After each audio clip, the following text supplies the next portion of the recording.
చాలా మందికి తెలియదు అసలు ఈ ప్రైవేట్ కాలేజీలు ఎన్ని ఉన్నాయి, ప్రభుత్వ కాలేజీలు ఎన్ని ఉన్నాయి, ఈ విషయాలు ఏమీ తెలియదు. ఇప్పుడు ఏమైంది, వీళ్ళు తెలుగుదేశం వాళ్ళు వైసీపీ ఆధ్వర్యంలో ఏ కాలేజీలు కట్టలేదని నిరూపించడం కోసం తంటాలు పడడం వల్ల జగన్కి ఒక ఆయుధం దొరికినట్టు అయింది. ప్రజలకి ఇదేంటంటే చాలా సుదీర్ఘమైన పోరాటానికి జగన్ రంగంలో దిగాడు.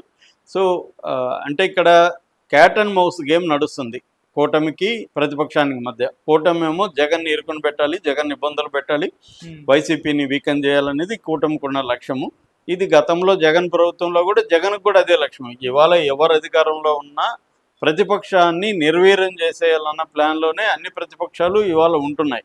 అందుకోసం ఇంకా ఎన్ని రకాల స్ట్రాటజీలైనా వేస్తాయి. దీంట్లో మోరల్ యాంగిల్లో ఇది మంచిదా ఇది చెడ్డదా అనేది లేదు. ఇవాళ నేను చాలాసార్లు చెప్తుంటాను, గాంధీ మెథడ్ ఏంటంటే ఆబ్జెక్టివ్ అండ్ దాన్ని చేరుకునే మార్గం, అంటే లక్ష్యము మార్గం.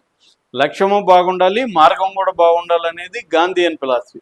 కమ్యూనిస్టులు లక్ష్యం బాగుండే చాలు, మార్గం ఎలాగన్నా ఉన్నా పర్వాలేదు, విప్లవం సాధించడం కోసం ఏమన్నా చేయొచ్చు అనే థియరీ కమ్యూనిస్టులది.